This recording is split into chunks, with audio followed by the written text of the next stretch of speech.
Greetings, listeners. Today we venture back to the venerable Middle-earth, where we will set our sights on Season 1 of Rings of Power in its entirety, look back at some of our predictions, and we'll shed light on our levels of enjoyment of the season. So, if you don't want spoilers, run back hither from whence you came from the Southlands and stop listening now. However, for those who are willing to forge ahead into the depths of Mordor, the adventure begins right now. Look, we don't slay dragons. Not much for digging jewels. But there's one thing we can do, I warrant, better than any creature in all Middle-earth. We stay true to each other, no matter how the path winds or how steep it gets. We face it, with our hearts even bigger than our feet. And we just keep walking. As we walk through Middle-earth, I'm one of your hosts, Warren. But alone, it would just be a journey. Thankfully, to make it an adventure, I'm joined, as always, by my two co-hosts. All right, Fott. I shouldn't have said he had lice in his beard, or called him a fool. It's our Celebrimbor lookalike, Carter. How's it going, Carter? A little bit worse now that I've been called a Celebrimbor lookalike, but overall not too bad. And last but not least, the guy who's running 2024 with the campaign slogan, Strength to the Southlands. It's our favorite Harfoot Will. How's it Hey, going, Will? yeah, also, if you do not start citing all of your sources for those quotes you just put out there, I'm going to put a copyright strike on our own show. I believe Strength to the Southlands was Theo's quote. So maybe we should What about rethink the those other campaign two slogan. ones, Warren? What about the other ones you had in the intro there, man? I plead the fifth. Okay. I don't think that works in a court of law. All right, well, without further ado, I think we've got to start with the beginning of the finale. Stranger fake out and reveal. What were you guys thinking as you watched that? Yeah, dude, total fake out. Shut up, Will. That was quite the fake out. It I was. It was very with fun. you in person, and we were flipping out. We were horrified. Yeah, We were yeah. flabbergasted. We were like, there's no way. This can't be real. This can't actually be happening. This can't be the culmination of the past 7 episodes. This makes absolutely no sense, and it's just stupid. And Yeah. we were right, but Mhm. it got us for a solid 20 minutes. So I quite think the fake out. you were horrified, and I was just laughing Yeah, you were for correct. like a minute and a half straight when they said Sauron. I was like, this is so funny. It was like Will Kurt called it genius. And then it was Hallbrand, which I didn't actually see coming at all, even in 6 and 7, in viewing them retrospectively, because I've watched the finale prior. So you're saying you just ignored everything I said in our last episode? I usually do.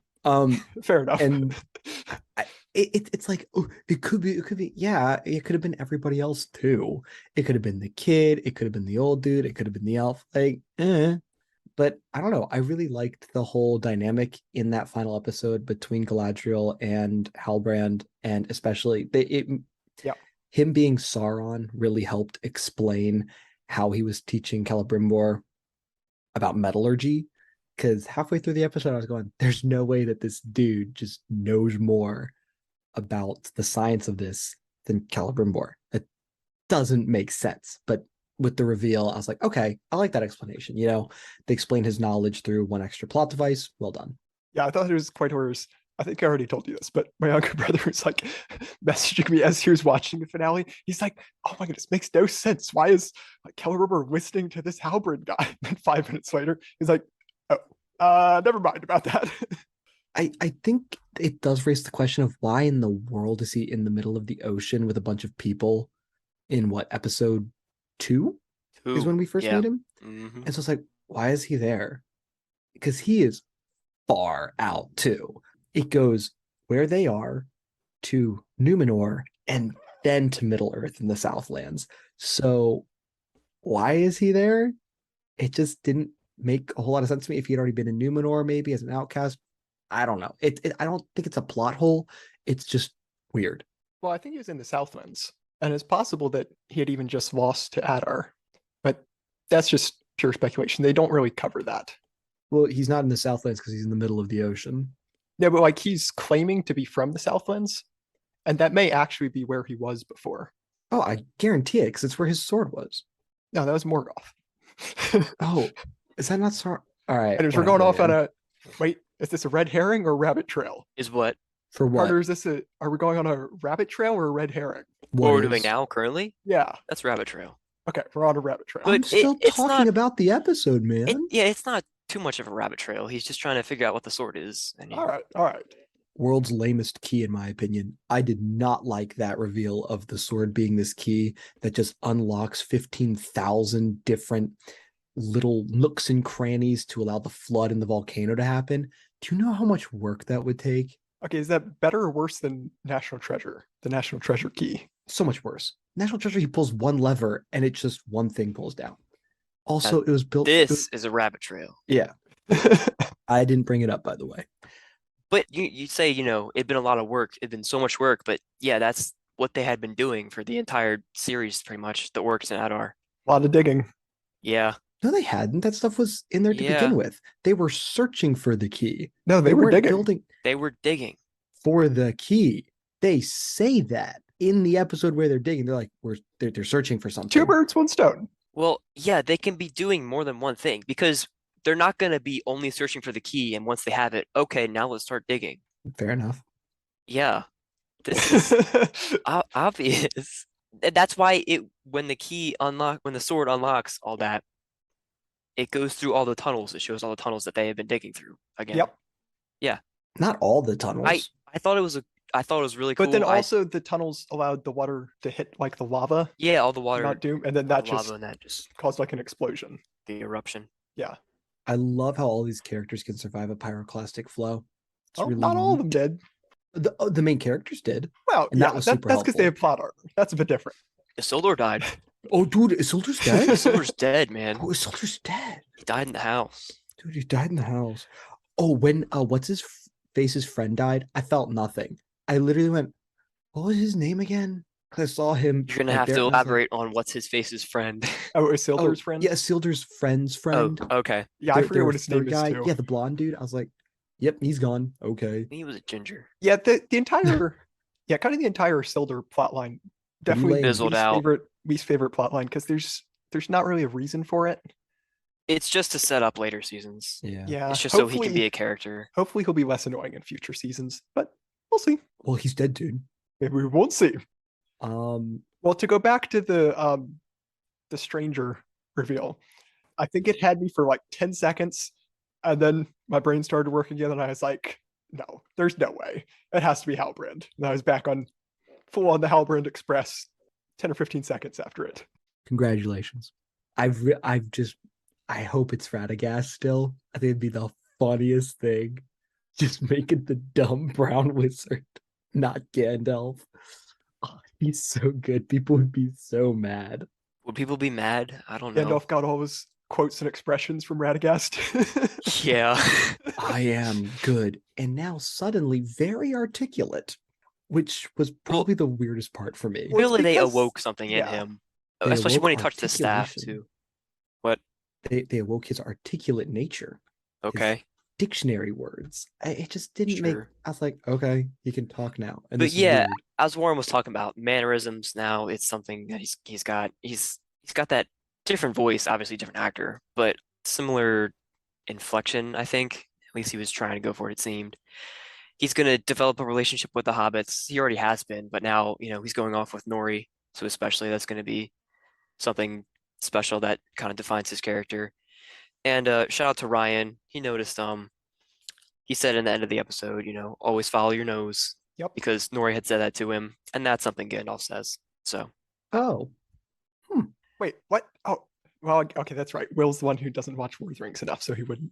yeah, I've You only wouldn't watched it realize- 4 but- times in my life, all extended cuts. That's not enough. You guys are No, crazy. definitely not. But on top of that, I thought it was super cool because the first 6.5, 7 episodes, I thought he looked nothing like Gandalf, and I was not really completely on the sold on Gandalf train. But then this episode, obviously, they did some stuff to make him look a little more like Gandalf, but just his mannerisms. Credit to, I believe it's Daniel Wayman who plays him. Great job at being Gandalf. I agree. I'm I'm gonna be honest. I found 6 and 7 completely underwhelming with no stakes. No heart pulls Okay, it's a except little for the background here, Harfoot though. parts. That's because you watched episode 8 before you No, watched episode no, it's Yes, not. 7. like a No, it's retard. not. Yeah, it is. No, You it's don't not. know that, Will. You don't know that No, because it's not. you don't know that because No, you it's can't. not. It's you don't know that, Will, because No, it's not. you don't know that, Will, because you can't experience it in the order because you will never be able to have the build up from 6 to 7 to 8 in the way that most people did because you viewed the 8 before you viewed 6 and 7. This is just an automatic restructuring of the story that, regardless of what you think, it does affect your experience. Even if you would have had probably similar opinions on 6 and 7, but you wouldn't have thought them to be as tensionless, or I don't know if that's the right word because half of 6 is pretty tensionless, but you wouldn't have thought them to be as uneventful because a lot of stuff happens and it does go somewhere. It does leave up to 8. And even I didn't say because they you've were uneventful. I said they were underwhelming. okay, that's fine. But they were more underwhelming because they were uneventful to you.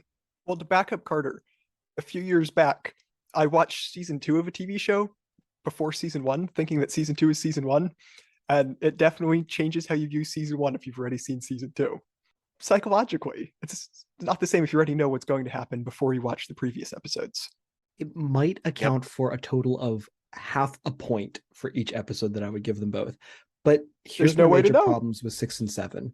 Let me put this out Okay. here. There's Alright. never any stakes. That's because you Never. already watched episode 8. No. It is because they have followed the same formula the entire season. No one gets hurt. No one dies. It's Arondir's had No one plot gets armor. hurt. Not Did really. you watch episode 6? Yeah, and she lived. Like everyone knew she was going Okay, to. And but oh my gosh, she's nobody in the got tent at the hurt. end. She's like bleeding out, getting 2 wounds, burned, and Also, here's the quite other thing. painful. Arondir is not at all in episode 8. So all of 6 and 7 are completely new and fresh because Arondir's not in 8. Like it is a completely different storyline that I'm watching. Arondir's not in 8. Okay, but it's out of order. It's out of order, so it's still It's our like point reading a still different stands. it's like reading a different short story from the same author. It doesn't matter. What? No, because it all blends together. No, it didn't. You had like a shot of a volcano, and I was like, okay. At the end, like 8 is great. 8 was awesome. It's because you it was watched it mostly before episode Harfoots. 9. There isn't a 9th episode. Not yet. It's called season 2, episode 1. Okay, seriously though, did you guys ever expect any of the main characters to die? Ever? Come season 4, I will be. Except for Galadriel and Gandalf and Isildur and Halbrand. Yeah, sure. Okay, yeah, that's the curse of doing a prequel. But Hey, I thought we already established that Isildur died. No, No? Oh, No. okay. he's alive. we Sorry. can cut the joke. And so It it's had its just like moment.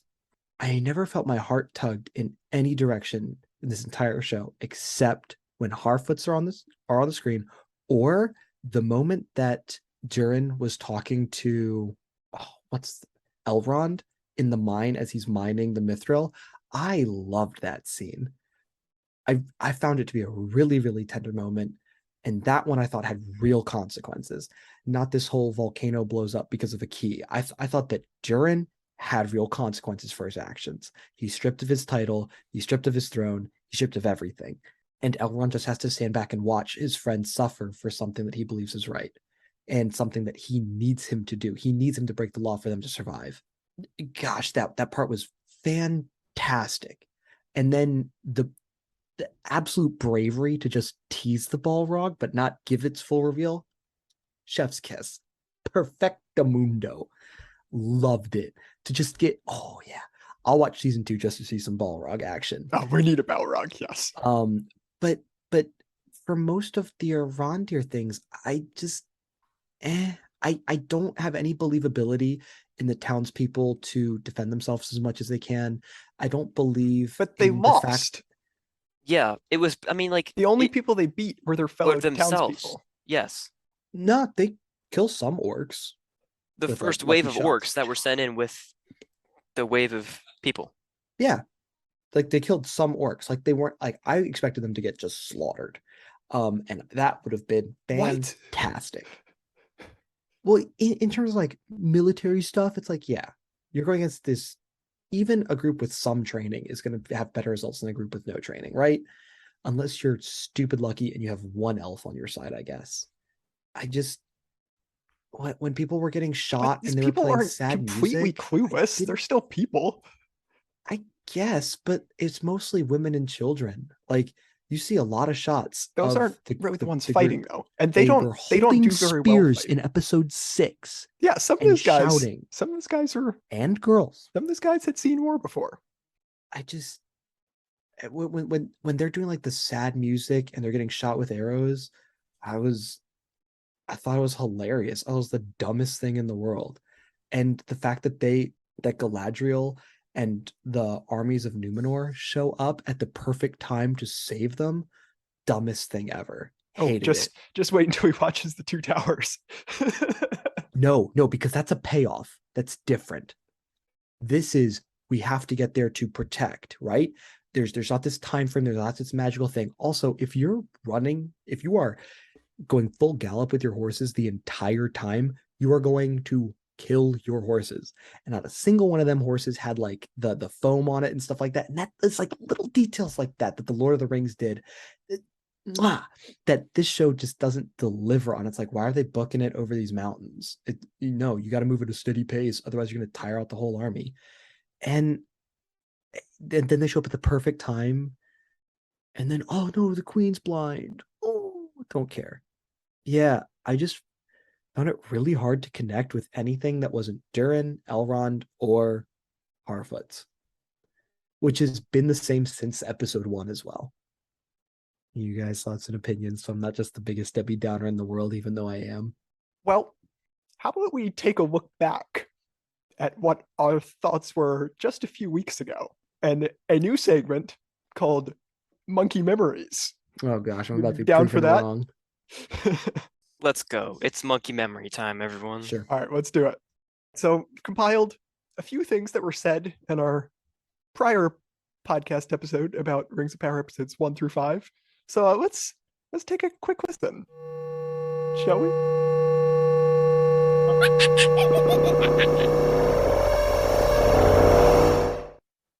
Who do you guys think the stranger is? I'm kind of on the this is Sauron train. Actually, no, it's not Sauron. Really? I think it could be because of like the cold fire. The cold fire.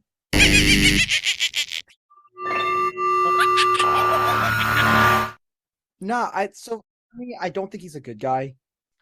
I think he is. There are definitely some hints that they at least seem to be implying that this could be Gandalf. Obviously, there's the obvious connection with the Harfoots, and some of the stuff he says could be Gandalf if they want to change the lore slightly.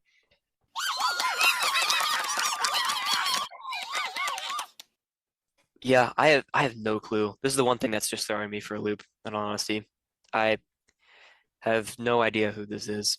And not only that I don't know who it is, it's that every time someone's like, it could be this, I'm like, nah, I really don't see that as that person. Or I know it's not that person pretty much. Like not that I'm saying I know exactly what's happening, but like people say it's Sauron, people say it's Gandalf. No, it can't be one of them, you know?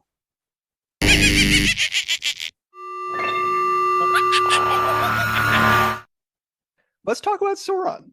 So Will already thought that the stranger was Sauron. Carter, who do you think Sauron is? Have we seen Sauron yet?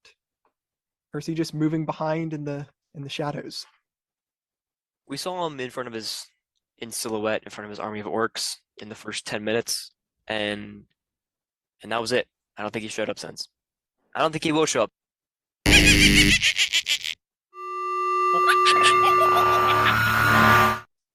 I don't think Sauron will show up this season. I don't think there's a chance he won't show up next season. There's a chance he won't show up till season 3.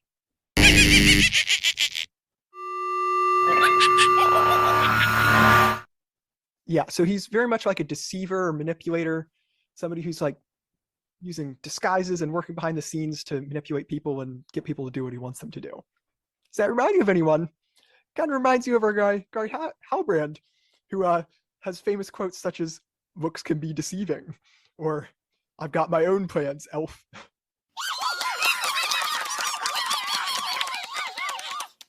If it's Halbrand, that'd be quite the review. I don't know. They aren't intelligent enough to write that well. There's a lot that we don't know yet about where they're going, but right now, my best guess is Halbrand is Sauron.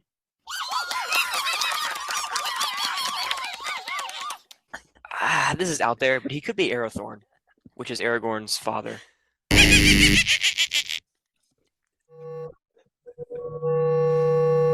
Hey, that's out of context. uh, That's out of context. We those of immediately you after that watching- said, Hardly nah, did it's take not that going to be back. him. And I For- was for- like, take yeah, that I know back. it's not going to be him. For those of you listening, you will notice the ego of Warren in this segment Yeah, blown so up to 1,000%. not to toot my own horn, but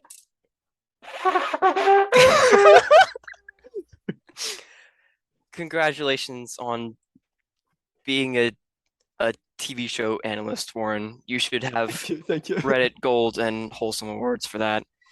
You called it. Good job.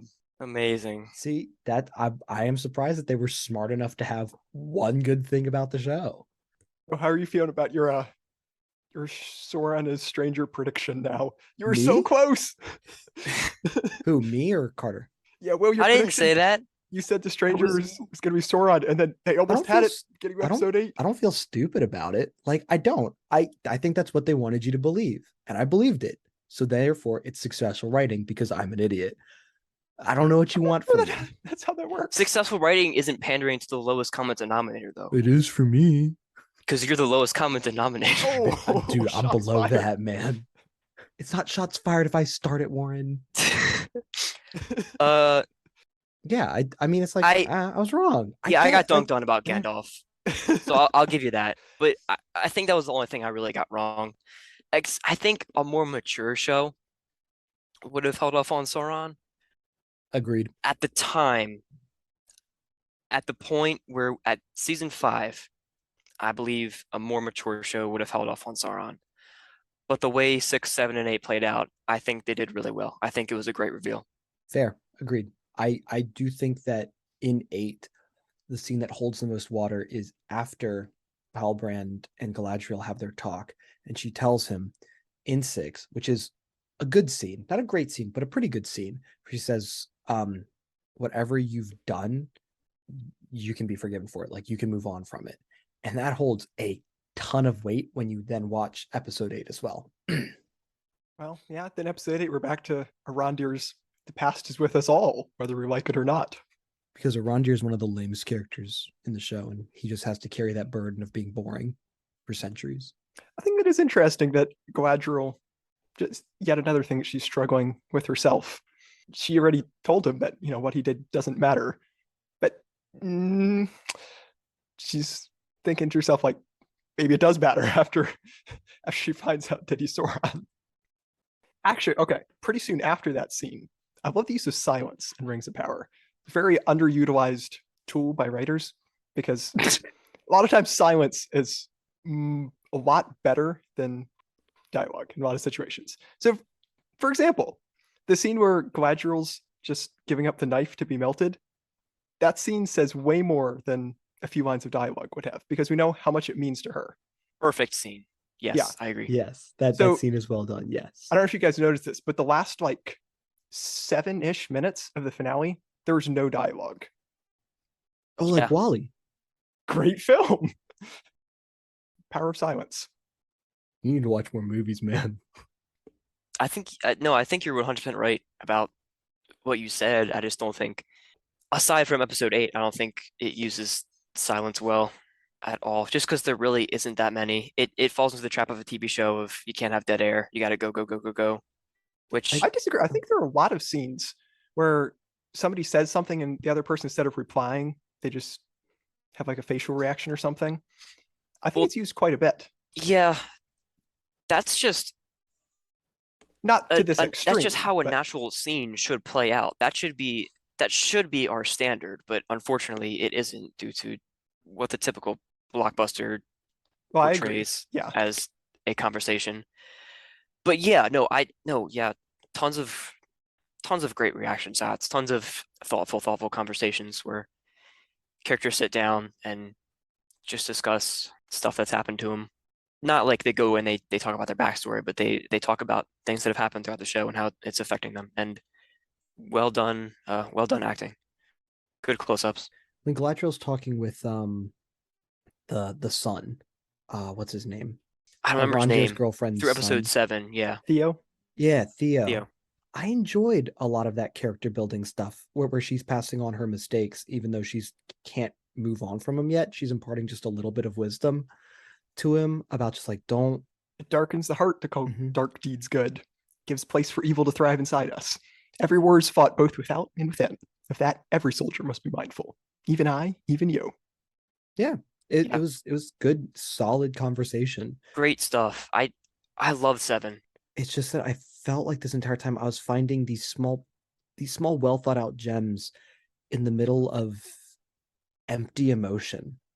And I want to be swept along, not dragging myself to the next watering hole or whatever, if that makes any sense.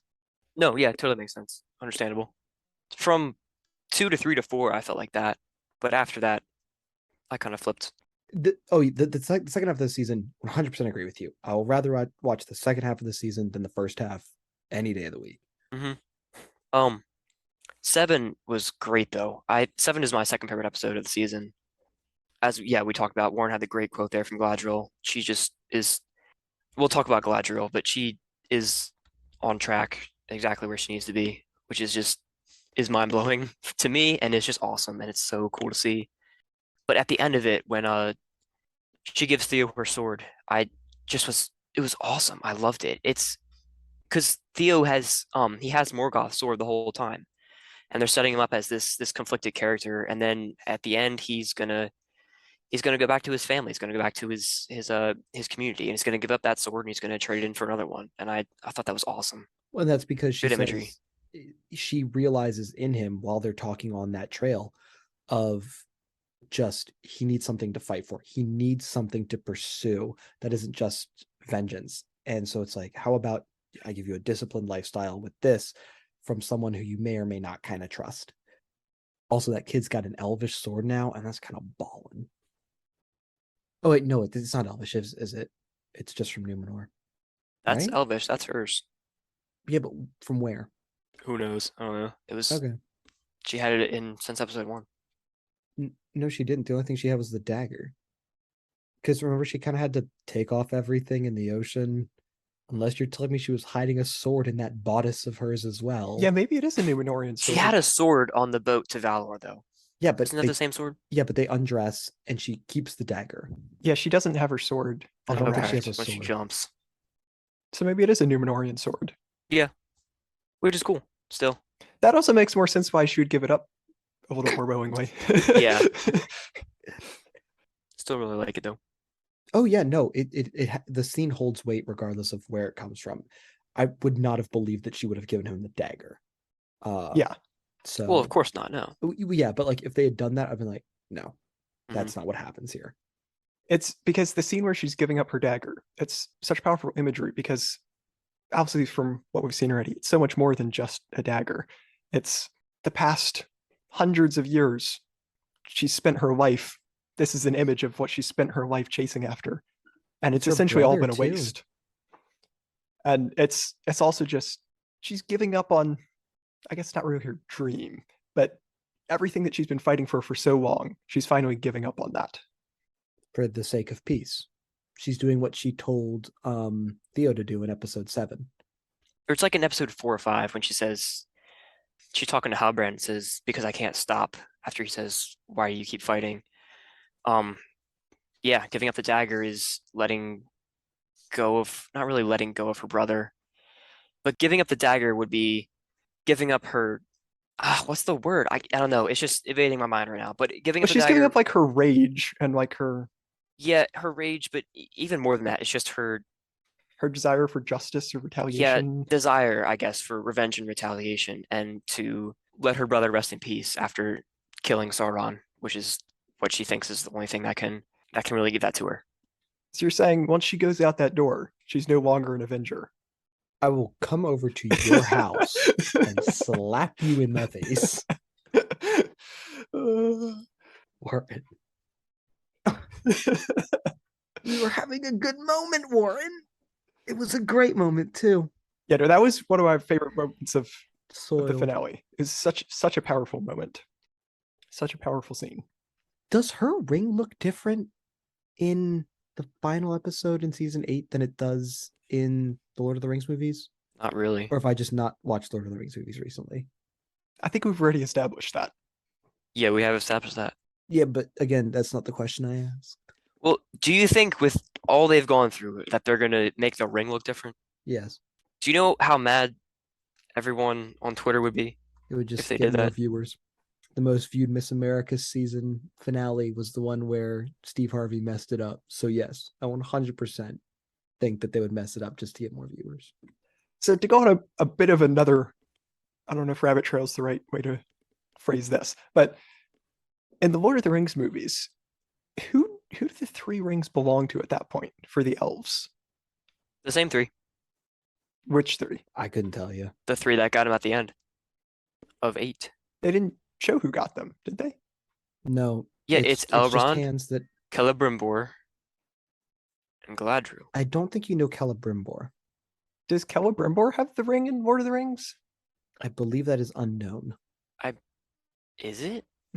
Because you just have shadow hands, and you might have figures, but they could be anybody. But you'll Also, know.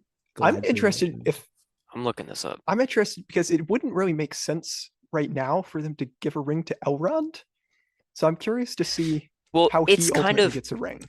how they portrayed it is that it's kind of like an under the table thing. They're not going to That could be. Gilgalad and saying, "Hey, Gilgalad, we need to make these Oh, three so you think rings," it's the three people in because the room? I Oh, okay. it's that seemed pretty obvious to me that it was the three in the room. It's they're forming an alliance right then and there. It's not one, it's not two because it can be divided.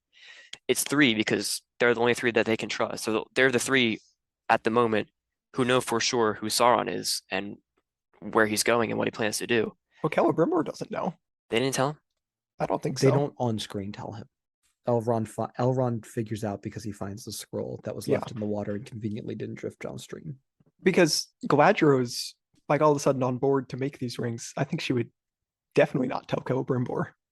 Maybe. I don't see why she'd have a reason not to, except for because she listened to Halbrand too. Well, yeah, then it's kind of embarrassing because, you know, she's been so against Sauron for however many hundreds of years, and now she's the one who's the biggest fan of his plan.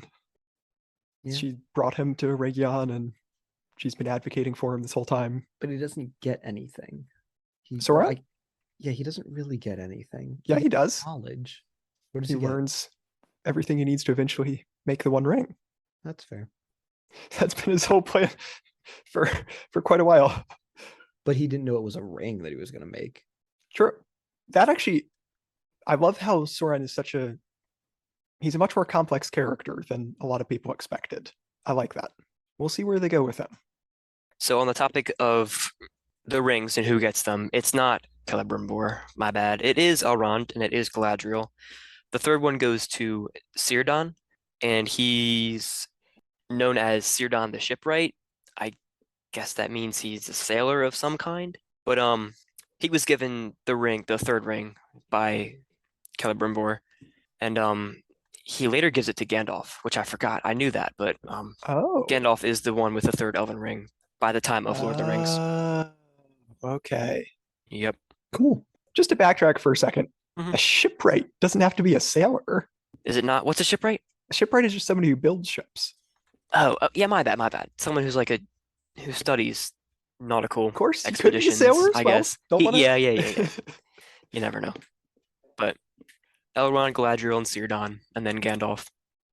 But yeah, there's more history on the individual rings themselves than there is on Círdan.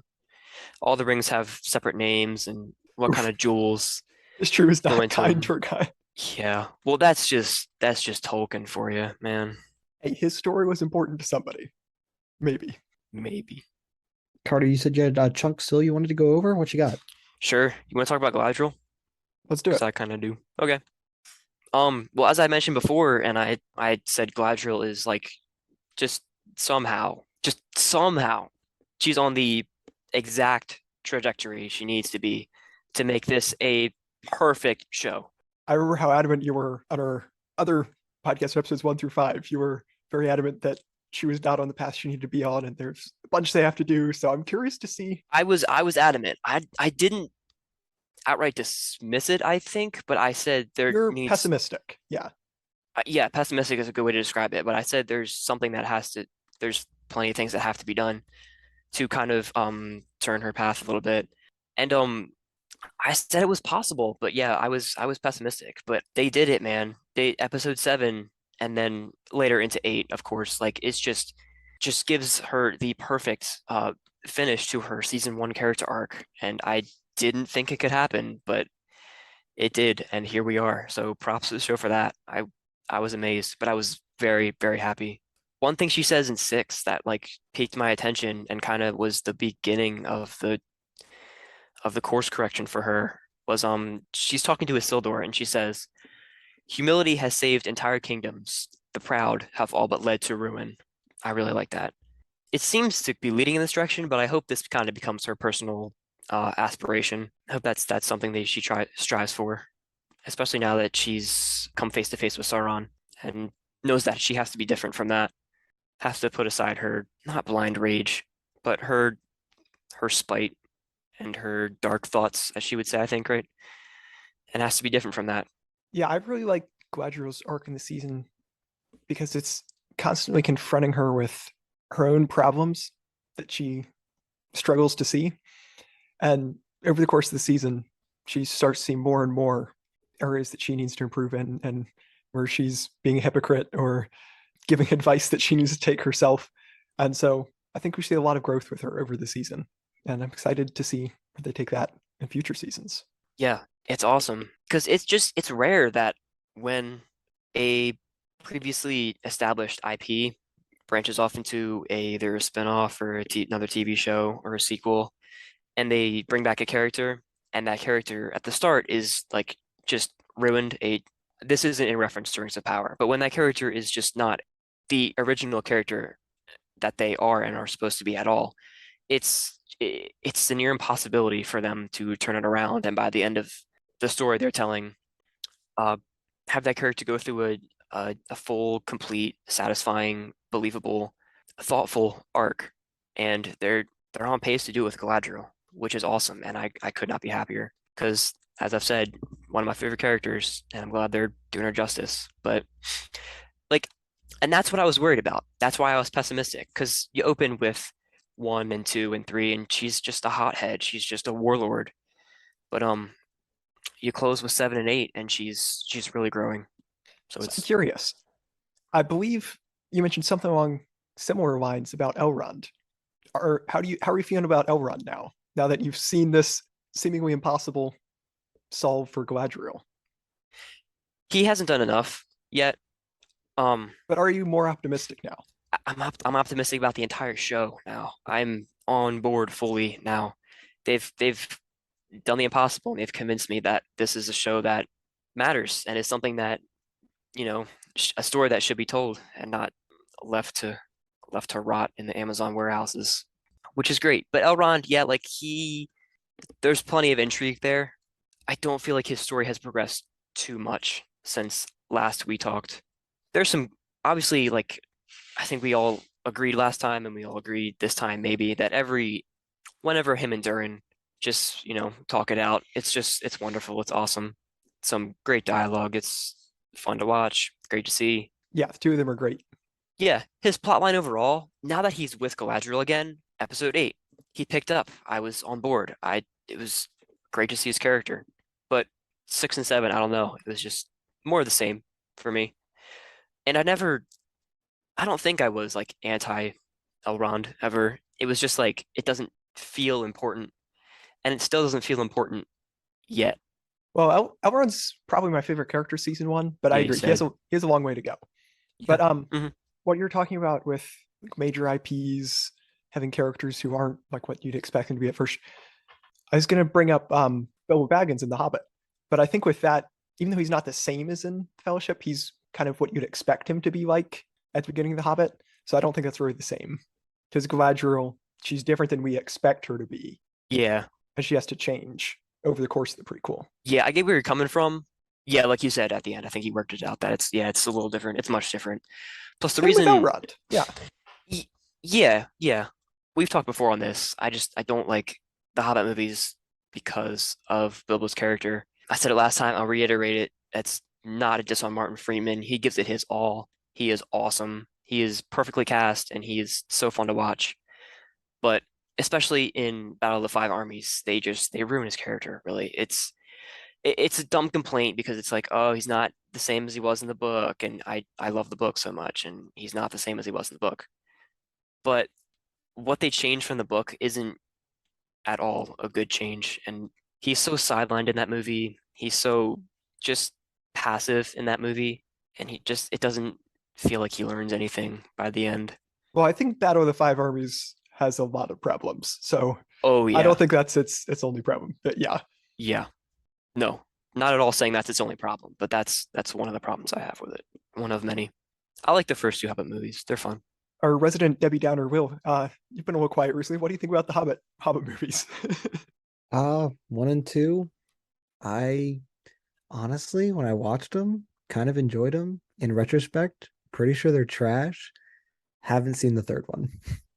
Oh wow. Okay. Third Yeah. one is Actually, trash. Okay. The first two aren't. yeah, I really like the second one. I thought the first two were pretty solid.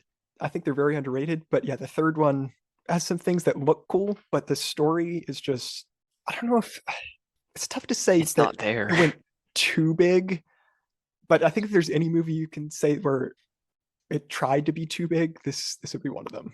Yeah, because it didn't need to be that big, but it had to be this serious Return of the King in terms of They're introducing these like giant marketing worms and and studios.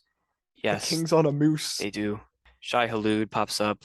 Granted, the king on a moose was quite cool, but it would have been so much better if it just was rooted in the characters that we'd seen in the first two movies and just stuck closer to home. Instead, it's bringing all these new characters for this giant epic battle, and it's just, yeah, too many new characters we don't care about and too many almost world-changing type things that don't fit. Yeah. And as you said, like just tying it up with the characters that we've seen in the first two and, bringing everything to a close with a smaller scale, not smaller stakes, but smaller scale. It's how the book ends and how it should have ended, but you need your CGI to make money. Okay, but some of that CGI did look pretty cool. Okay, actually, was that? They I don't know look if it good. was, I don't know if it was CGI or not, but the king on the moose, not gonna lie, that was my favorite Oh, part the of the movie. moose is full CGI. But Legolas's dad. oh Oh, yeah, that Thranduil was cool. is awesome. I won't deny that, but the rest of the movie is not. All right, can we officially label this a rabbit trail now, Yeah, or is this a red herring? no, this is a rabbit trail. All right, all right. It fits in. We're talking about the same thing. We're not talking about National Treasure. True.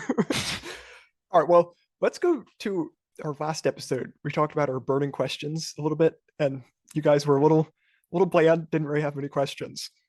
I kind of want to revisit a couple of questions I had. So one of my questions was Gladriel asking what the orcs were doing with like, there's the orc like melted into the wall, and there's a question of like, what were they doing? Am I correct in the implication is that was Sauron, maybe an early attempt to make something akin to the One Ring? Did you get that implication? With the very blatant flashback. I haven't Yes, thought I about did. it. Yeah, no, they're like, oh, flashback, boom. And I was like, yeah, Okay, cool. just making Uh, sure. Yeah, no, I agree with that. One of my questions was about Theo, whose father is, what he's going to end up doing. Still don't really know anything about that. So we'll skip that for now. Who's his father? We don't know. Oh, I thought he just didn't have one. Well, he had to have one unless we're Wait, going what? midichlorians. Well, I don't think he had. something I'm saying I that don't is. think he has one anymore. Oh, speaking of fathers, I though, the don't think. one line that Durin said, where it's like Yeah. a dwarf's greatest achievement is that he can Be worthy of his father's name or something. be Yeah. worthy of his Yes. father's name, and Elrond just goes, I like that. I enjoyed that little because Elrond's father had to go too. Yeah, that was great. Okay, one of my other burning questions was who are Halbrand, the Stranger, and Adar. We got our answers for all three of those. So that's answered.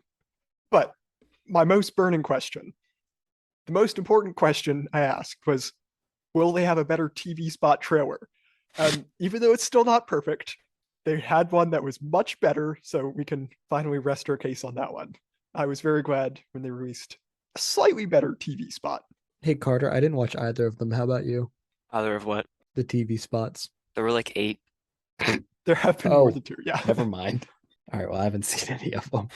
So I Their have no marketing- idea what Because you're every week talking they get about. new footage, and then every week they add that to the No, previous, and Carter, then they you know show what it it- for Thursday Night Football and all. You know what it was? They listened to our podcast. They And heard they were what they were like, doing "Oh, wrong, and we they're like, gotta we do better better, change it. guys." Yep. Exactly. If I don't talk mad trash now, it's not gonna get better. When season 5 comes around and it's perfect, you'll thank me. Alleged listener Jeff Bezos. Hefe Bezos. Another thing that I thought was kind of cool, we talked about the imagery with Quadro giving up the knife. Well, obviously this wasn't very subtle, but when Elrond dropped the piece of mithril into the molten metal, Mhm. and just the eye of Sauron spinning, cool imagery that was like just a creative way that they think about that. I love the turn over the water where it's a 2-shot of Galadriel and Sauron, and then it just goes up when they're on the raft, and then it shows their reflections in the water of Sauron in his armor, Galadriel in her elven robes. That was cool. Classic Lord of the Rings camera work. The entire sequence, I don't know, it's all in their heads, I guess, of Sauron's reveal was probably the highlight of the show for me. That or the dialogue less ending of them making the rings, which was That was awesome. great. Yeah, Yeah. Or the final shot, such a perfect final shot. that was a cool transition from like the 3 rings to Halbrand's eye with Mount Doom and the reflection. Yeah. I struggled. I haven't seen a lot of TV shows. I've seen very few TV shows, but I struggle to think of a better final shot for a TV show. Fresh Prince of Bel-Air final episode. Oh, Watchmen. Sorry, Watchmen's better. Fair enough. I will say there was some complaints about the lettering for when they had like the South Winds turn into Mordor. I know some people were complaining because it's like That was stupid. it's not very subtle and everyone already knows that. But I saw a post in one of the Lord of the Rings subreddits where somebody was like, "Here, I fixed the ending."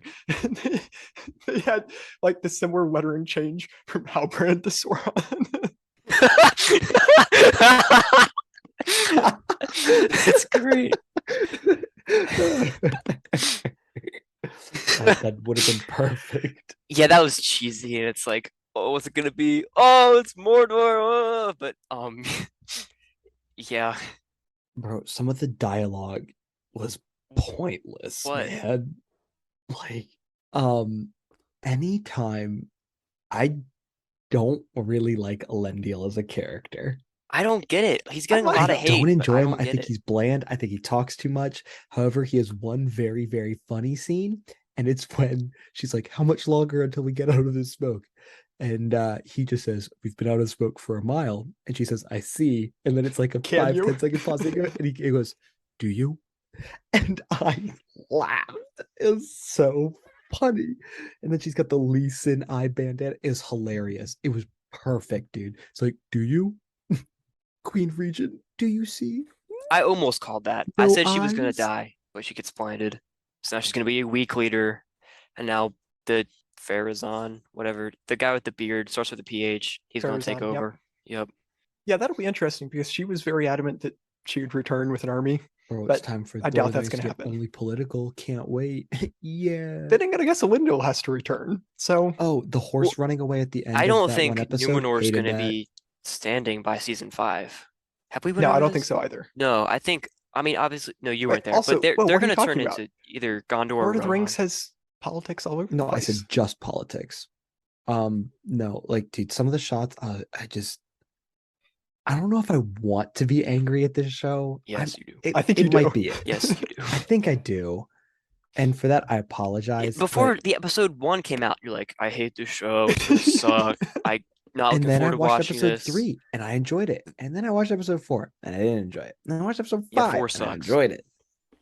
And then I watched episode No, 6. no, then you and watched I- episode 8. Yeah, then you watch and then I episode watched 8. episode 8, and I was hyped as heck for season 2, episode 1. Then I watched episode 6 and I was like, nothing happens here. Then I watched episode 7 and I was like, okay, a few things happen here.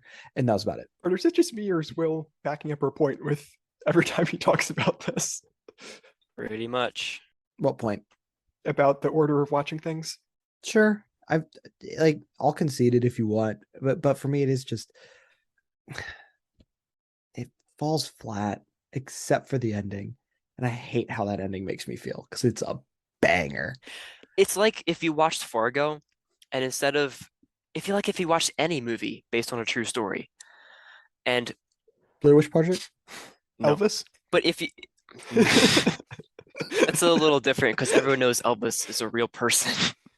But You said based on a true Yeah. story. yeah, but it's like if you watched a movie and instead of it saying this is a true story, and then the movie begins, the movie happened, and at the end credits, it said this is a true story. Everything that happened in this actually happened, and then it said directed by blah blah blah, and went on. That'd be a totally different experience, and that's not even nearly as bad of an experience as you watching 8 before 6 and 7. And I think a bad experience was just watching the show. Most of it anyway. I don't know. It's just I also find myself comparing some of the shots to other shots I like more from different media. And I know that's a huge problem I have. I don't really I try to isolate, but I'm not always that great at it. When Galadriel woke up from all the soot from was it Mount Hmm. Doom? Is that what it's called? Yeah, Or It's Mount Doom, yes. okay. Yeah, when they woke up, first of all, I was very exasperated that so many people survived because pyroclastic flows are insane and you die. Like she is, they are all dead. She has been inhaling these fumes for forever. And when she woke up, and it was just kind of fuzzy in the background, but she wasn't. She was just kind of moving slowly. I wanted more from her. I wanted more confusion. I wanted more disarray. And the scene that I would compare it to is when Max wakes up in Mad Max Fury Road after he's been flung out of the sandstorm. If you haven't seen it, I stinking love that shot. Um, Lava and air he bubbles and the phoenix rises from the ashes, baby. It is perfect. did I miss something? You okay there, What? bud? Nope. I'm so Continue. confused right now. I don't know what he said either. I don't get it. You haven't seen Fury Road? No, I have. Okay, When then does he say that? continue. Oh, okay. All right. We gotta explain it. If anyone who But it's understands like, it will understand it. but like that scene is perfect. Like how to wake up in this confusion, discombobulated, and all that stuff. Love it. And then to just kind of see her wake up and kind of look around and go, "Oh, it's over there. It's over there. Oh no, I Hmm. can't. Oh, okay, I'm better now. And now I'm going to lead this one kid back to camp, and we'll be good." And I also loved how stark of a contrast it was between all of the hellish fire of Mount Doom and everywhere it exploded. And then about like 3 miles out, we have this peaceful little tented up community, no damage anywhere. But the cool thing about it was that we know that it's relatively close to where the Harfoots currently are, I'm guessing, Yes. which means the Stranger's going to meet the Harfoots in season 2. Or the Stranger's going to meet up probably with Galadriel in season 2, and that'd be pretty Well, awesome. not necessarily. And Galadriel's all the way back in Linden or Eregion. Yeah, Galadriel kind of dipped. Oh, but But they rode, so it's not that far. Gandalf's not going. Well, they're going to runes. They're going east. Well, here's the other thing. Halbrand made that journey super quick, so I don't see why it's a problem for anybody else. Which journey? He didn't necessarily make it super quick. That's just the final shot of the show. Well, Yeah, it doesn't say when that final shot. It doesn't say when it exactly. is. Yeah. And for the viewer like me, I think I definitely should have had a 6 months later Yeah. kind of tagline at the What? bottom. Would No. have helped What out a would that lot. do for that? Would Lowest common denominator, boys. all that He would do is be strikes again. unnecessary information. Yeah. There's no reason to have that. Dude, I was kind of hoping that either Theo's mom or Arondir died. Yeah, we know. Let's get past this. Would We add a lot of weight, obviously you hope that. I want to talk about especially both of them. No love for my guy Rondir, No. aka Michael. Anyways, what were we going to say, Carter? um the Mount Doom stuff. I don't care that like people survived. I thought it was awesome. I thought it was well filmed. I love the red filter. It was all good. Not well filmed, well created because it's all CG. No, it's not. It wasn't all CG. There was so much, all the dust and stuff, dude. That takes a lot. And then they, you know, they those people got caked in it, which was awesome. I think it's cool that we can argue about what's canon in the Silmarillion all day, but I think it's really cool that like Galadriel is there to see Mount Doom formed. I think that's pretty sweet. Um, I I loved the sequence of Mount Doom itself forming, like all the water going through the tunnels and falling into the lava. Like as soon as it happened, it clicked why they were, digging for so long throughout so many episodes Yeah, that's and not a all good that and all reveal creating all that. because Yeah. the whole time they had like a cover-up reason for it because they can get around places. And then you later find out, like, oh, there's Yeah. another reason. It's Yeah. much more important. Really good reveal. Yeah. I liked it. My only complaint, my tiny complaint with that is I think it didn't totally sit right with me that Mount Doom was formed because some some 60-year-old homeless guy snuck away with a sword and stuck it in a rock under Adar's nose. It And was like, Baldric. Well, Mount Doom was what? like the mountain or the It volcano wasn't under itself was Adar's already nose. Adar there. told him to do it. He did? Yeah, Adar said, "I have Yeah, a job for you." Pointed at him, gave him the sword, and he left. Because Okay. you see because he knew him, he was going to because get Adar has the chased. sword before. Yes, my Yeah. bad. But the volcano itself was already there. You're just talking about it erupting. Of course. Yeah, but I don't know. Also, the timing was strange. It's like perfectly at the end. I don't know, just at the end of episode 6 left me very conflicted because it was cool to see the panic and to see how everyone else was panicking around her, and then Galadriel was just kind of stunned. Yeah. Um, really well done. Really good ending. Yeah, I don't know. Maybe I've talked myself out of it. I don't know. It's We've it, done it it. yeah. It was cool to see Mount Doom though. I'm very much looking forward to what they do with Mordor, if anything.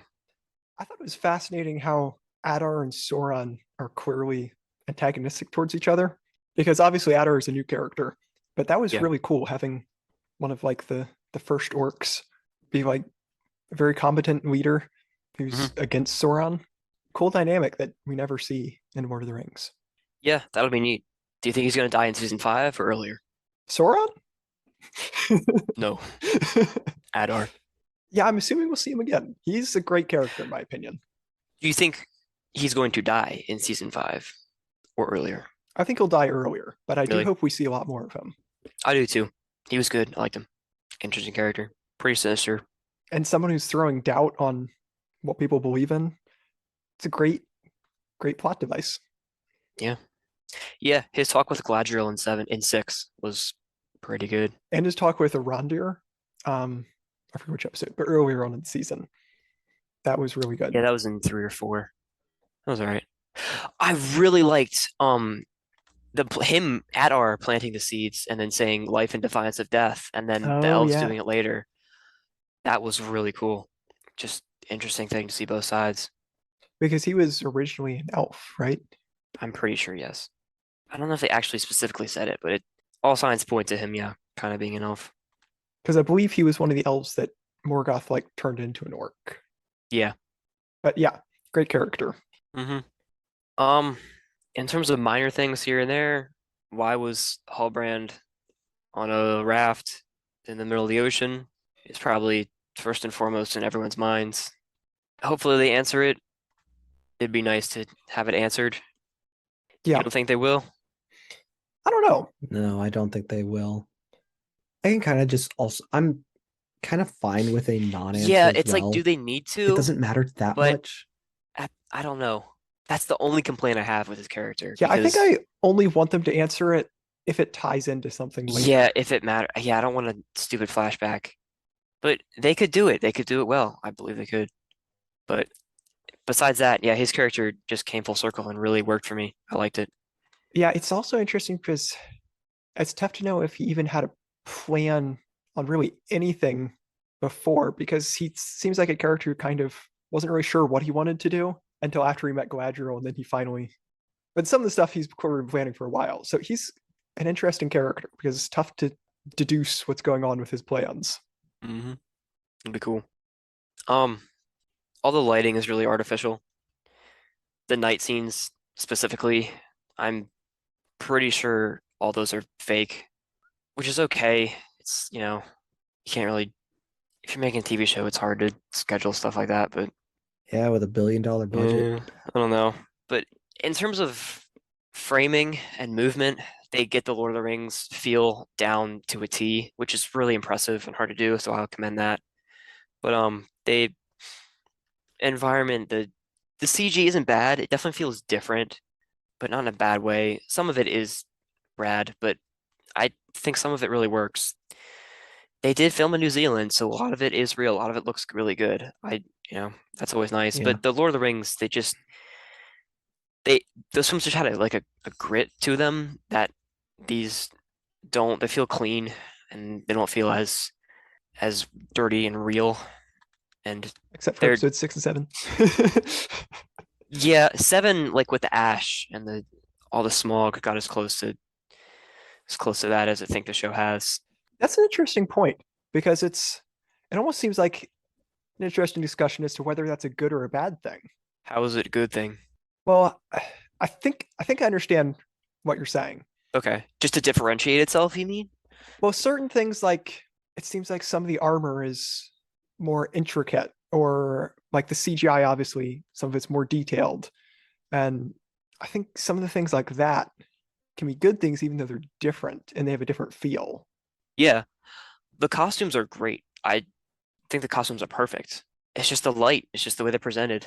It's not the same as Lord of the Rings, which they're shot on digital, and the Lord of the Rings were shot on film, so that's gives it a bit of a different look. But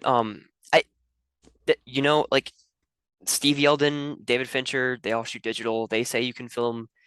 They say anything you can do on film, you can also do on digital just as well, and I believe it. But you have to no, you just no, don't put on your cap, Will. Don't put on your cap. But like, you have to really know what you're doing and really know what you're doing and work hard and be a genius to create the feel of film on digital. It's possible. It's been done many times, but it's not easy. And I this is just minor complaints, of course. I think the camera work is good for what it is in this one. It's just not up to snuff with the Lord of the Rings. My biggest request for season 2 is have more. Uh, well, Carter, you know how much I love these, but the pan shots around conversations around a room. If we Hmm. could get just one of those, oh, I would love it so much. There's opportunity. Was there There was were there a opportunities pan here. shot for the Pan shot. when they're making the Pan rings? shot. When they're doing what? Making the rings. With like the three of them in the room. I They can't remember. they definitely spun it a lot around the rings and around the Yeah. that's what Lord of the Rings does. They spin the camera. That's, classic. But they never went full circle around the three elves doing it. Missed opportunity. Very much so. Can't believe I brought up a Coen Brothers reference. First time. Sometimes it's just an accident, So can't go any further without mentioning my guy Bear McCreary. Love the soundtrack so much. The guy is just a genius. What was I going to say? Oh yes, the number of different, very unique, super creative, clever spins on Gladriel's theme that we see different snippets of all over the place. So cool. And I love the soundtrack for this so much. But Bear McCreary is just a genius. And then Where the Shadows Lie for the final episode, both the instrumental version during the episode and the lyrical version credits. I love that so much. Loved the lyrical version. Yeah. So good. You missed it, Will. Yeah. I agree with you with all the instrumental stuff, mostly. Not as harsh as you, but Should have been more Hans Zimmer. the end, the end, the final song, Where the Shadows Lie, the lyrical version, where I really hope they write a song for every season when it ends like that, just the way the Lord of the Rings did, and the Hobbit did it too. Hobbit brought Ed Sheeran in, which was terrible, but I actually love that song, man. really, I'm not It's a gonna pretty good lie. song. Yeah, just I ending, really do. just always ending with a cut to black, and then just singing in like that kind of old English kind of that way. It always feels like so like there's such a feeling of impending doom with those songs, and it works so well, and they're so Yeah. good. But then also like even Poppy's song earlier, that Yeah. was Yes. great. Yeah, Poppy's song was love fantastic. that. We talked about that. That was Yeah. awesome. More singing. The singing's Always great. good. Yeah. Yep. And also like Disa's plea to the rocks. That was great. That was great. I love the Khazad-dûm music, how it's got your beat going and like the deep bass choir and I love the different feels to the different locations through the music. Because like if you just watch the show without the music, it would fall so flat, but the music does so much. That's incredible. I I'm gonna be honest, besides the times where they were just singing with like vocalizations and stuff, I didn't notice the soundtrack once as something that I could really pick out and play it again. Maybe it's because I was feeling the mood while I watched it. I couldn't tell you, so I won't make any snap judgments on it. But for me, it didn't stand out. It just seemed to fit pretty well. That's really all my 2 cents. Okay. It fits well, but ultimately, I feel like that in ways where like the production design and the CGI and the acting especially is just on par with the Lord of the Rings, the music feels like someone trying to emulate Howard Shore's score for Lord of the Rings. It doesn't feel very inspired. It doesn't feel very it brings out no emotion at all for me. I was iffy halfway through the season, and now that we're done, I am very disappointed. And I'm sad to say that, but I'm not a big fan of the score. I think Galadriel's theme is the standout. I think it's really good. Obviously, I think Poppy's song and Where the Shadows Lie at the end of the season are incredible. But besides that, it's never noticeable to me. It's never memorable. There's never an emotional impact, and impact is the key word. There's just so many musical cues in the original trilogy where just I remember watching it like when I was like 12, watching Fellowship of the Ring for the very first time. And when they're running through the mines of Moria and they have to make that jump from you guys know what I'm talking about, the Yeah. stairs. Yep. They're getting chased by the Balrog, which hasn't been revealed fully yet. But they have to throw everyone across, and Aragorn and Frodo are the last ones. And then that pillar falls, and it just crushes on the other one. And then just Howard Shore's score just explodes with the trumpets, and it blew my mind in a way that few things have since. I still remember that day. It's just, and then the entire rest of the score through Fellowship into Lothlorien and the Hobbit stuff in earlier, which is just incredible. And then there, like, I can sit down and listen to the Rohan theme and almost cry. It's so good. There are just, um, like Return of the King, Theoden's speech, Aragorn's speech, they wouldn't be the same without the Wait, score. Aragon? No, what? Aragorn, sorry, Aragorn's Very speech. different character. No, no, no, no. The way the score is used, and it's so iconic, but beyond iconic, it's just it brings out it brings the images to life even more so than they already are, which The is just Shire theme incredible. too. Yeah, yeah. It's Perfect. amazing.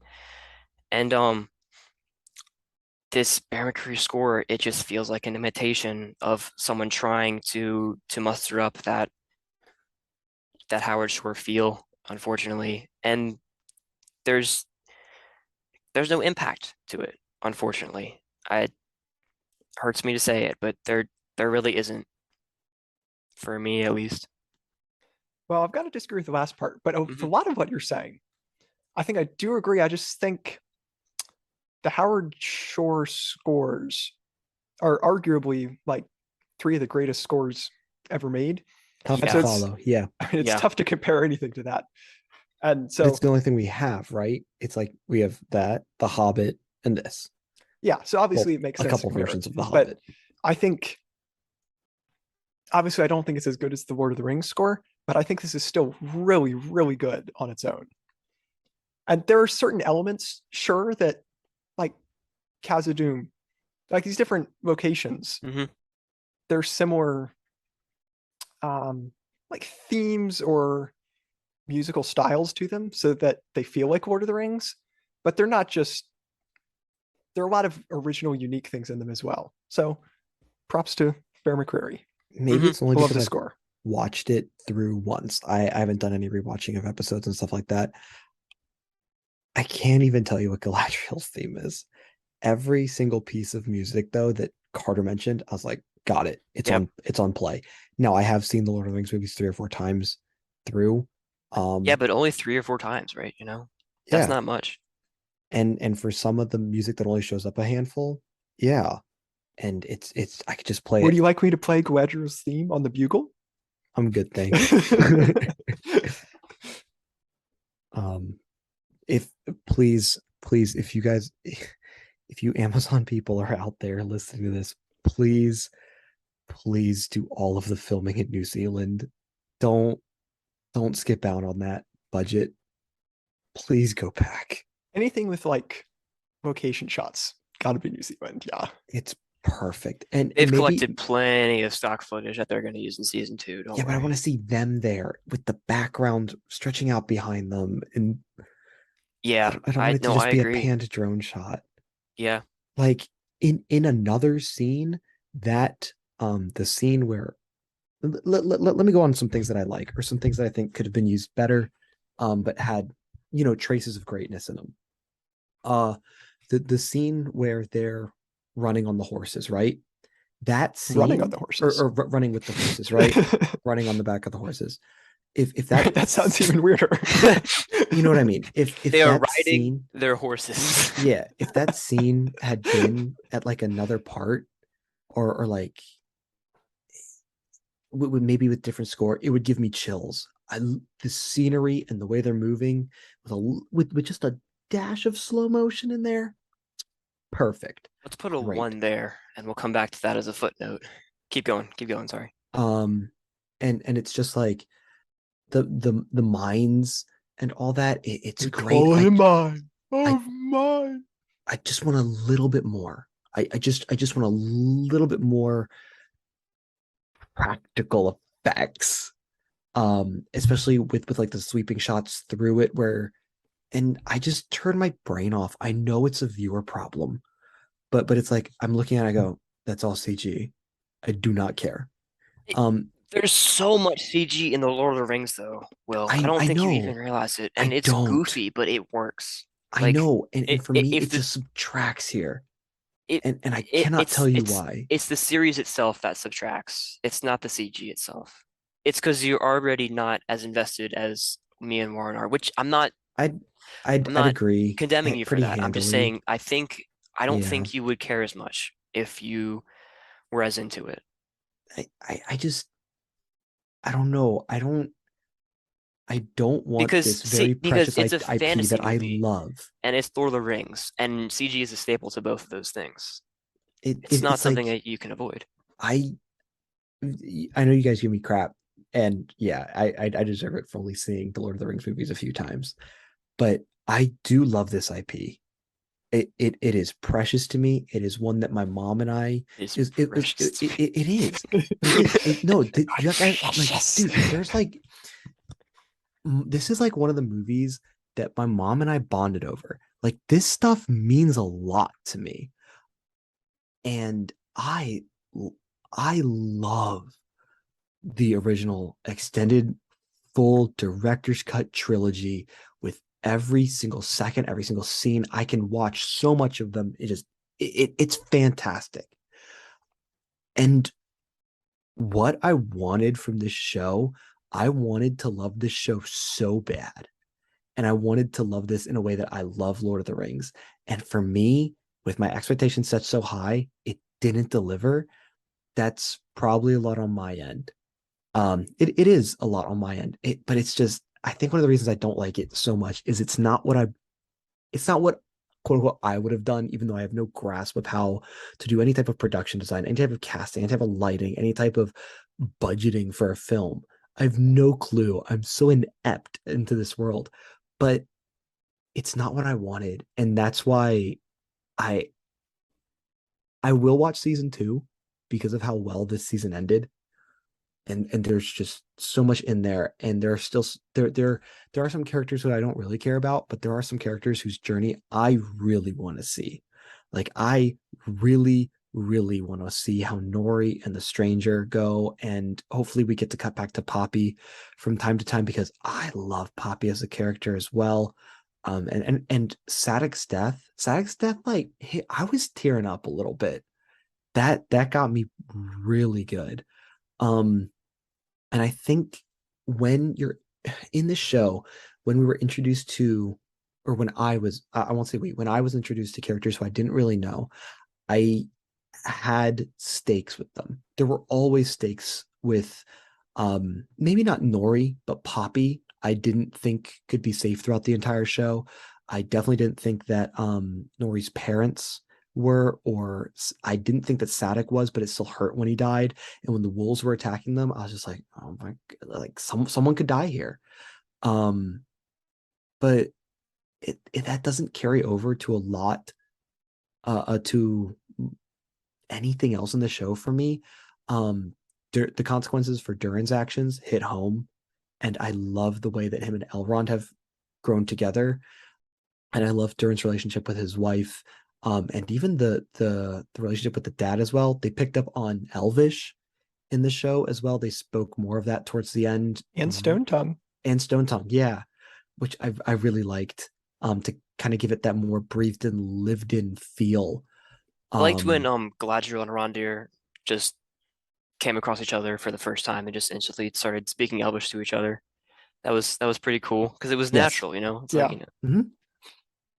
Too bad they don't do that when just elves are around. yeah, well, I do think Galadriel has it in her to be better than I currently believe she is as a total character. I'm not entirely sold on her yet. I still think she feels relatively one-dimensional to me, but I know that by season 3 or 4, she will more than likely be exactly what I'm looking for. And I wasn't ready for this to be as many storylines as it turned out to be as well. For me, I think it's a few too many. Um, There are only a but few to begin with. well, you've got the stranger, then you've got no. Well, yeah, but that's combining everybody If it's a few too many, we're left with one storyline. over 8 episodes, and not everybody's in every episode. Yeah, And the episode that's my favorite is the one that doesn't have all of the cast in it. I mean, I see this as an absolute win, but that's just a reality of stories like this. yeah, I guess I just I wanted to fall in love with the world of Lord of the Rings again, and I didn't get that. I gotta, you'll have to give us time, and I'm mad impatient. So two quick things. First, I'm actually glad you brought that up because that was one of the things I've really liked about this is they don't have every storyline in every episode. Some series try to do that, and it's just so unnatural because your different fragments of these different arcs are not always all the same length. And so if you try to fit everything into your schedule where, okay, like your Ronder storyline gets 10 minutes every episode or something, it just doesn't fit the story as naturally. No, And so some storylines just were completely out of some episodes because it felt more natural for other episodes to, or other story arcs to have more time in that episode. So I thought that was really good. Um, oh yeah, I was gonna ask, I'm curious, is there anything that like specifically bothered you that you'd like to see more practical? yeah, the mines, especially some of like the wide shots. I don't know how, I don't know why. I like it's no, not possible. I know it's not possible, but fool me. If you go back and watch, true, very true. If you go back and watch Fellowship of the Ring, it's all trickery. It's all just camera It trickery. is, and I They, love it when they're running through and you see them, and you've got these massive columns, and the Balrog is just coming in, and all the orcs are just but streaming down the pillars. I know Goblins, it's not orcs. CGI. Oh, sorry, goblins, and they're streaming mhm, down the pillars. yeah. Like chills, like it is Well, fear. that's all CGI. I Well, yeah, because know, and yeah, and I don't want to be it's a better fooled like moment. that I again. understand, but like whenever they go into like a room, like when they fight the cave troll is CGI, but everything else in that room is almost everything else is practical. They'll just shoot a wall with two hobbits by it, and then they'll turn and they'll shoot the the grave, the coffin, and then that's half and half. But that even so, all that there's still blue screen in there. There's still stuff that is not fully practical because it's not possible to go into a mountain and carve it out like dwarves do.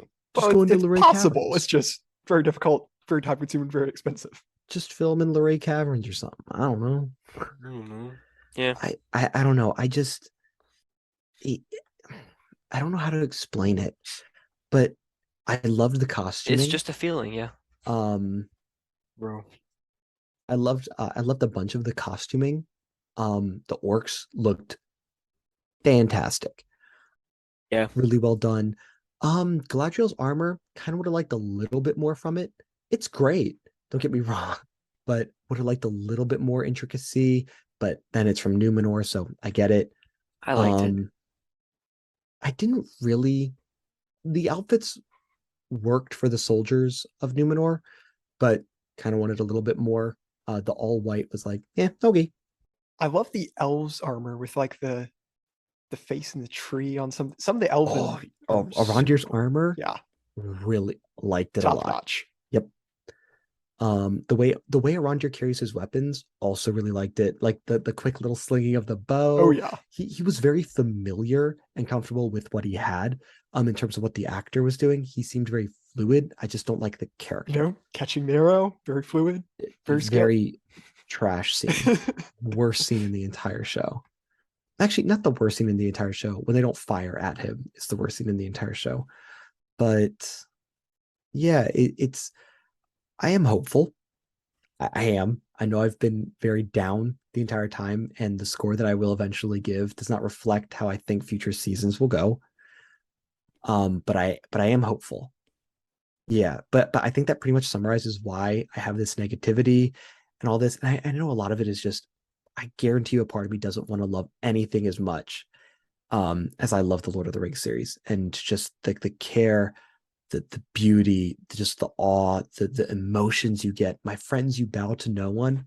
Oh, oh, every stinking time. And then followed up with the drink that Sam takes, and then he goes over and he asks Rosie to dance, and they get I dude, it makes you feel things. It's like free, like there's scene after scene after scene. It's like the ring is mine, Sam. Perfect. I think in a few years I will begrudgingly adore this series, but unfortunately that's not right now. Oh, switch gears a little bit. Go for it. I think you mentioned this a little bit. I'm curious, what did you guys think of the slow-mo shots? Because personally, I think some of them worked for me and some of them I just found a little annoying. I'm a little 50-50 on it too. I can't point to exactly where it is, but I know some of them I've rolled my eyes, and other ones I was like, okay. Some of the horses I- riding, I was like, okay, that's cool at first, but then they like showed a couple more slow-mo shots. I was like, okay, I get it. Like, I this really is enough. liked episode 3, Galadriel riding the horse, where they On the just way to took the a library, they just took a moment where they had just Galadriel riding a horse across a beach, and it was pretty much it was to the entirely slow library, mo. I right? Was think it to the that Yes, one, library? it yeah, was, that one I and think bothered me a little oh bit. man, I loved it. It looked so good. It was so well done. I No, would have just that much one. rather seen Yeah, that was good. like Yeah, regular speed, like zoom out a little bit so you have like a wider view of the. I don't think you get the I billowing didn't really like of the this. clothes, and that was just hmm I I don't know. thought Something about this slow-mo just didn't fantastic. work for me in that scene. Fair, sure. Okay, but other than that, I there wasn't too much. I mean, there was a few, but I don't think it was in excess, and I don't think it bothered me at all. I think it was done Okay, well. just thought I'd ask. No, no. What about you? What were some other scenes you didn't like with it? Trying to remember. Well, that was the main one that I'm remembering. What else had slow-mo? There was a couple where she in episode 6 where they raid the village and like she was dodging things and they didn't use slow-mo for that, and I was like, all right, good job. I thought that was cool. That was good. Oh yeah, when she's like diving That's the off the fast, horse. that's the Yeah, real time that like it has so much more of an impact when they don't use slow motion. But and so that's which is like something that is rarely done for some that was reason. So super cool. it was Yeah, super cool. Yeah, that and like when she's chasing Adar, like that's not slow motion. I like that a lot. But like when it's it's just to show off the glamour of the beach, and it's just, to show off the glamour of what you can do with a camera in episode 3 when she rides across to the library. And I thought that was just it was just cool. It was just good stuff. It wasn't just let's get from point A to point B. It yeah, was, let's show it up a little bit. I that's a liked it. good point. speaking of Gladriel's combat, I was thinking to myself, what would make me like Arondir more? And I know this would be total cliche or something along the lines of deplorable, depending upon your view of it. But if Arondir had just one man armied Ugh. everything, I think I would have loved it. Um, Throw back to just MW2, there one man wasn't army. a scene to me that really stood that there wasn't a scene to me that really showcased outside of episode one how talented elves were in What about combat and how catching the long arrow? they'd had to hone their skills. You're asking for it. Walked into that one. And then he proceeded to not shoot Oh, he any shot of all of them and he them ran out of besides like arrows. two. No, he No, shot at them he hit a bunch of them. and he ran out of arrows. He had a few of them. There are plenty more. And it's just like, okay, but if he's that good, I want him to catch arrows again. Never does that. He doesn't catch the arrow that is slamming into his girlfriend. That's for sure. Lets her get shot twice. They never did anything about the second arrow, which kind of bothered me. Or at least I thought she was shot twice. I Maybe think it someone was else was somebody shot twice and else. I misinterpreted it, but okay. But I liked the scene where they did surgery on her. That was cool. Okay. That wasn't bad at all. Ah, It's yes. stabbed with Will a claiming that fire. that doesn't hurt at all. Nobody got hurt. We got a little cameo, guys. Hold up, hold Oh, up. a cameo. Well, you gotta Hey, hear it what's too, going but you. on? Okay, yeah.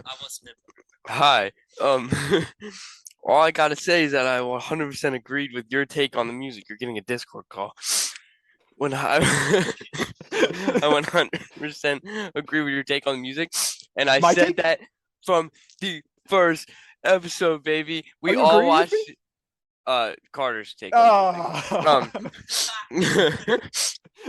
The intelligent take. We all watched it together in the basement. Yes, we We did. watched the first two, I think, and then immediately was like, I don't rock with the music. That's why I said it's uninspired. Literally Yes, the you same did. words. I said it's However, uninspired. we disagreed with you. I guess we're both in the same boats. Do you agree with the? Do you think if Yes. they'd No, played I'm Freebird, just it would kidding. have been better? No, but I actually watched Yeah, Kingsman the other day. yeah. Trash movie, but the Freebird scene was pretty sick. So, um, you never know. Maybe they'll add Freebird to Lord of the Rings one day. Dude, if That would be Galadriel so slays the swag. That would be Freebird, so swag. yo, But I'm literally, down. Galadriel versus Sauron, Freebird. literally, Yeah. music uninspired. She just has like an Eddie It's moment from Stranger Things. right. Yeah, yeah. No, it's like a replica.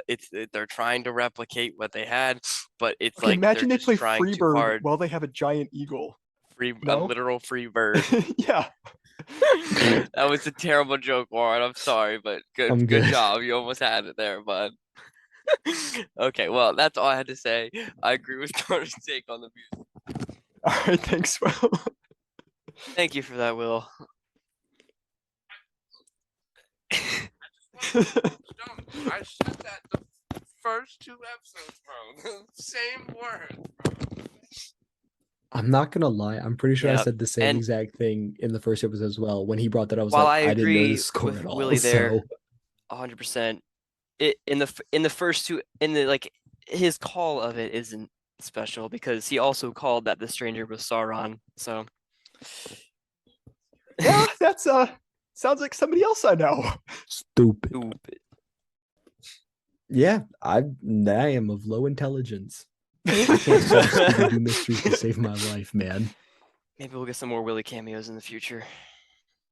Um, I we didn't talk about the hobbits a lot for some reason, the Harfoots, but they are Because perfect. they're We don't really need perfect to and we go don't into need it to too go into much. it. But again, like their music, it feels like, got to use the flute, got to use some wind instruments. It feels a little bit uninspired. Again, feels like just a derivative of a derivative of that Shire theme, of that Concerning Hobbits theme. Unfortunately, um, That I one, even yeah.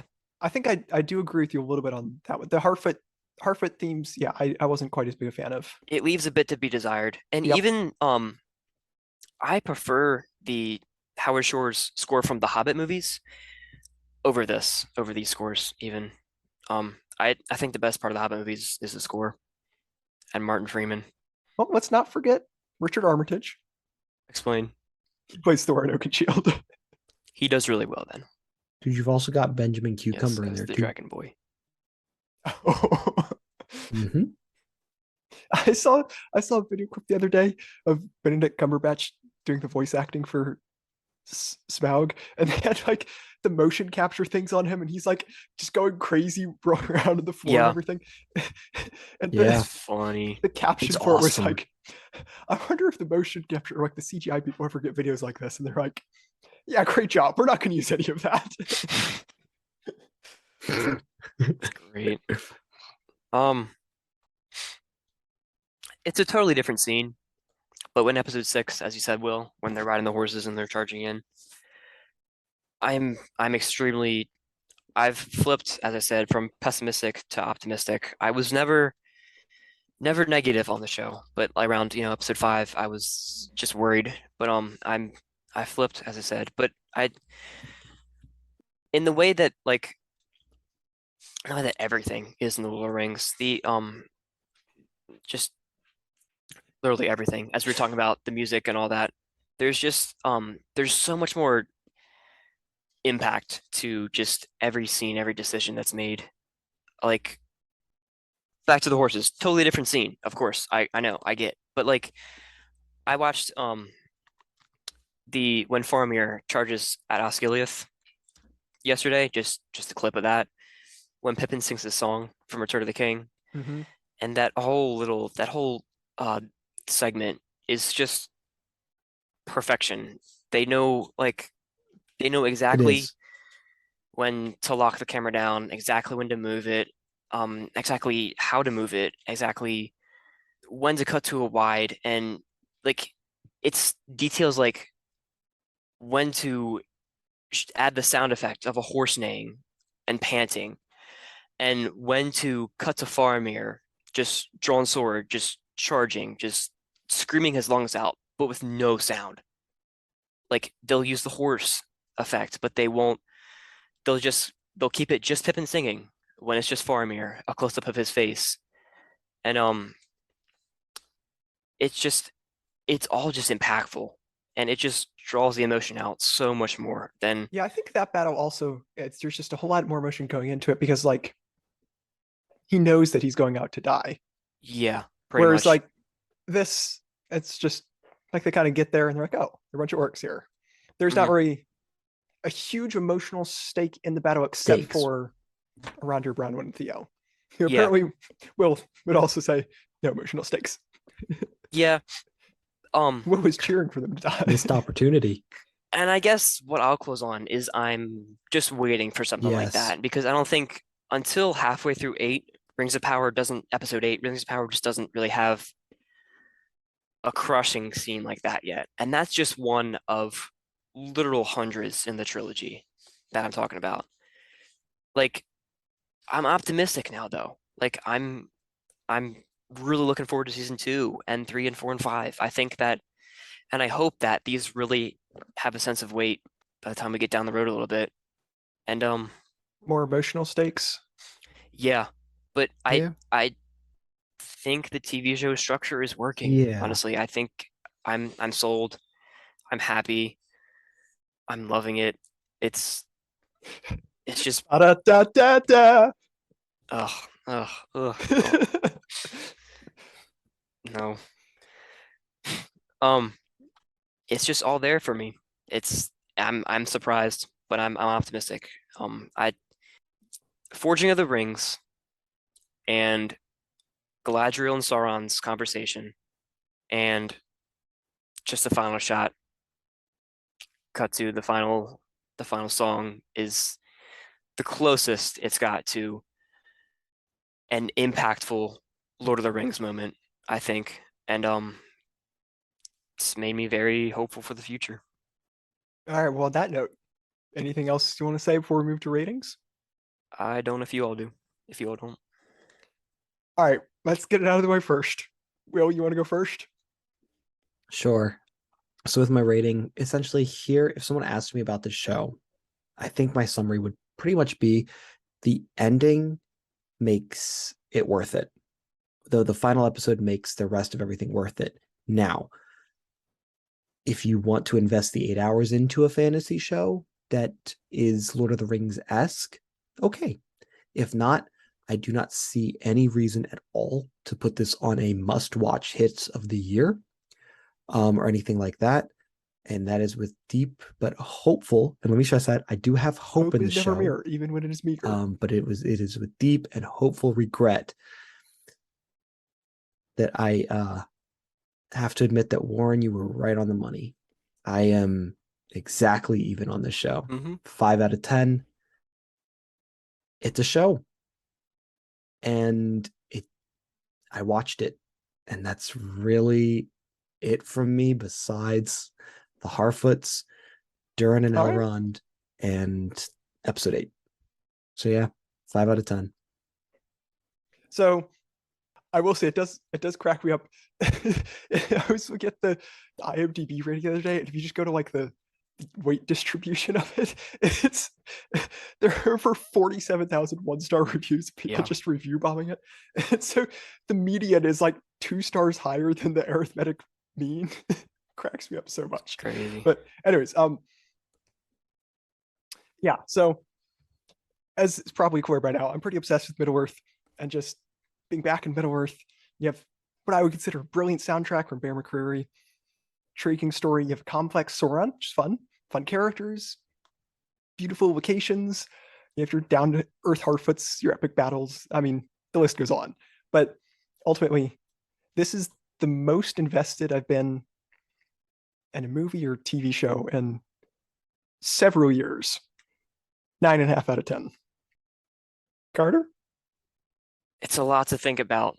I'm beyond hopeful, I think. I almost have faith in this show now. I really did, except for like a few scenes here and there. I was on board fully just because of what it is. And I think it's something that could have been a disaster and could have just been down the toilet after the 3rd episode, but it's brought itself back. It's clawed itself to the finish line, and I'm really looking forward to seeing where it goes. I hope that eventually, and I think it will. I have faith in it. I think when we get down the line, it's gonna have a lot of punch. It's gonna really, really work. I love nearly every second of this show, and yeah, screw it. I think it's a 10 out of 10 for me, honestly. It crushed it. It knocked it out of the park. I am happy. Yep. Is this our first official 10? Or have we had Glad you liked it, guys. I can't That's remember. awesome. Of the podcast, yeah, Yeah. it would be. Yeah. Wow. Dang. Glad you liked it, guys. That's awesome. What a split. 9.5, 10, and a 5. A little bit. Yeah. Don't feel bad, Will. Your opinion Oh, I is don't. valid. I think Okay. I'm right. Carter, you gotta say the line. Carter, yeah, this is your part. Well, thanks for joining us, everyone. I hope you enjoy this conversation on Rings of Power. If you haven't seen it, go check it out. It's worth it. I think we would all say it's worth it, Well, despite our Two opinions. of the 3 at yeah. least. Yeah, Yeah. I would. Um, No, I think I would. You just have to bear with it until episode 8. But you can do it for the Harfoot's sake, for Nori's sake. you can do it for Nori's sake. And for our sake, we are the monkeys, and talking about movies is our business. Catch you next time. In our next episode, we'll be doing our very first double feature, and we'll be covering 2 Martin McDonagh movies. The first is one of his earlier works, starring Colin Farrell and Brendan Gleeson, and that's In Bruges. And the other is a newly released film starring Colin Farrell and Brendan Gleeson, and that's The Banshees of Inisherin. Check those out if you like, and we hope you'll join us next time.